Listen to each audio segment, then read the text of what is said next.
Hello दोस्तों, कैसे हैं आप सब लोग। होप कि आप सब लोग बहुत ज़्यादा अच्छे होंगे। अगर आपको दिल्ली यूनिवर्सिटी के यूजी कोर्सेज में एडमिशन लेना है तो ये वीडियो आपके लिए बहुत ज़्यादा इंपॉर्टेंट है। ठीक है दोस्तों, आज मैं आपको बताऊंगा कि ये सिमुलेटेड रैंक होती क्या है, इससे आपके एडमिशन पे क्या असर पड़ता है ना, बच्चों को कंफर्म पता चल पाता है कि नहीं कि आपके कितने % चांसेस है किस कॉलेज में और किस कोर्स में एडमिशन होने के। तो जो भी आपके डाउट है सिमुलेटेड रैंक को लेके कि क्या होता है, इसका असर क्या होता है, सब कुछ मैं आपको बताऊंगा। बहुत ही इंपॉर्टेंट ये वीडियो आप लोगों के लिए होने वाला है। ठीक है, सबसे पहले दोस्तों मैं आपको ये क्या आता हूँ डीयू के वेबसाइट पे। यहाँ पे अगर आप देखोगे तो आपका जो सिमुलेटेड रैंक है वो आपका कब तक आएगी। यहाँ पे अगर आप ध्यान दो तो यानी कि 12 जुलाई को शाम को 5 बजे दिल्ली यूनिवर्सिटी सिमुलेटेड रैंक जारी कर देगा। दोस्तों ये सिमुलेटेड रैंक होती क्या है, देखो दोस्तों, जब दिल्ली यूनिवर्सिटी के अंदर सब बच्चे अपने फॉर्म को अप्लाई कर देते हैं। ठीक है, यानी कि यहाँ पे आपका रजिस्ट्रेशन का फेज 1 था, फेज 2 है, फिर करेक्शन विंडो है। यानी कि भैया आपका 11 जुलाई को 12 बजे तक सब बच्चे क्या किए होंगे, दिल्ली यूनिवर्सिटी में अप्लाई कर चुके होंगे। ठीक है,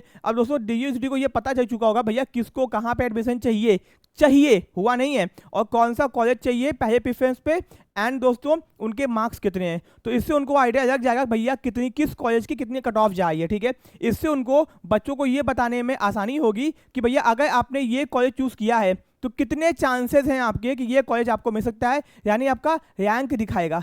आपको सिमुलेटेड रैंक का मतलब होता है दिखा, सपोज आपने मिरांडा हाउस चूज किया हुआ है, आपने हंसराज चूज किया हुआ है, तो आपको दिखाएगा कि 2000 रैंक है, 500 रैंक है, 10 रैंक है। तो जिससे आपको आइडिया लग जाएगा कि आपके एडमिशन होने के चांसेस कितने हैं। एग्जाम्पल के तौर पे आप जनरल कैटेगरी के हो और आपको हंसराज से बीकॉम करना है। ठीक है, एग्जाम्पल दे रहा हूँ, बीकॉम करना है, तो और आपने फॉर्म भर दिया, आपको दिखाया सिमुलेटेड रैंक, और जनरल की केवल मान लेते हैं कि 25 सीट है और आपका रैंक दिखाया है भैया 29।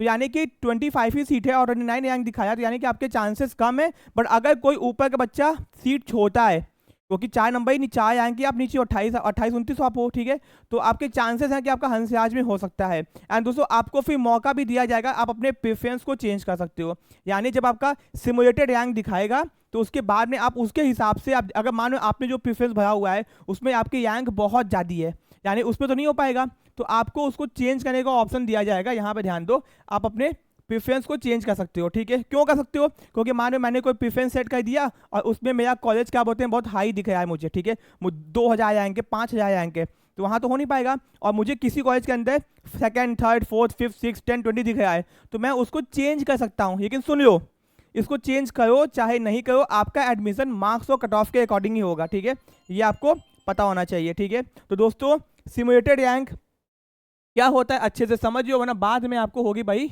दिक्कत। ठीक है, अब दोस्तों यहाँ पे ध्यान दो कि ये तो आपको समझ आ गया कि ये होता क्या है। यानी दोस्तों इसका मतलब ये नहीं है कि किसका होगा किसका नहीं होगा, इसका मतलब ये है कि आपने जो फॉर्म अप्लाई किया है, जो बाकी बच्चों ने अप्लाई किया है, कॉलेज में कितनी सीट है और उनके मार्क्स कितने हैं, उसके अकॉर्डिंग एक आपको आइडिया मिल जाता है कि आपके यहाँ पे होने के चांसेस कितने हैं, क्योंकि आपकी रैंक दिखती है। ठीक है, और दोस्तों जब तक ये डेट खत्म नहीं होती तब तक ये सिमुलेटेड रैंक चेंज भी होती रहती है। सपोज आपने सुबह खोला, आपको रैंक दिखा है 2000, शाम को खोला रैंक आपकी चेंज भी हो सकती है। इट डिपेंड अपॉन कि कितने बच्चे अप्लाई कर रहे हैं। तो फाइनली जब आपका सिमुलेटेड रैंक का टाइमिंग खत्म होगा तब ओपन करके चेक करना, आपको एग्जैक्ट टाइमिंग और एग्जैक्ट आपका रैंक दिख जाएगा कि कितनी आपकी रैंक आई है। उसके अकॉर्डिंग आपको चाहो तो अपने प्रेफरेंस में चेंज कर सकते हो। ठीक है, ये थी भाई इन्फॉर्मेशन। कोई डाउट है, कोई दिक्कत है, कमेंट बॉक्स में कमेंट कर सकते हो दोस्तों। और हाँ, सिमुलेटेड रैंक से ये डिसाइड नहीं होता है कि आपका एडमिशन होगा कि नहीं होगा, ये डिसाइड होता है कि आपको कौन सा कॉलेज मिलने के कितने चांसेस हैं। ठीक है,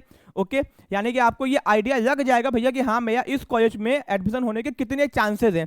अब किसी कॉलेज में जनरल की केवल 50 सीट है और आपका 2000 रैंक है उस कॉलेज में, तो यानी कि उस कॉलेज में तो आपका एडमिशन नहीं हो पाएगा। सिंपल सी बात है, क्योंकि रैंक आपकी बहुत ज़्यादा है, सिमुलेटेड रैंक। ठीक है, तो ये चीज़ आपको ध्यान में रखनी होगी। और हाँ, आप अपने अकॉर्डिंग अपने प्रेफरेंस को सेट कर सकते हो। आपको जो कॉलेज चाहिए उसको आप टॉप पे रखो, जो आपको कम चाहिए उसको नीचे रखते जाओ। अब मान लो अगर आप ऐसी गलती करते हो कि आपने लो कॉलेज को टॉप पे रख दिया, तो आपका एडमिशन तो लो कॉलेज में हो जाएगा, लेकिन एक गलती आप ये करोगे कि टॉप के कॉलेज में होने के चांसेस आप खत्म कर दोगे।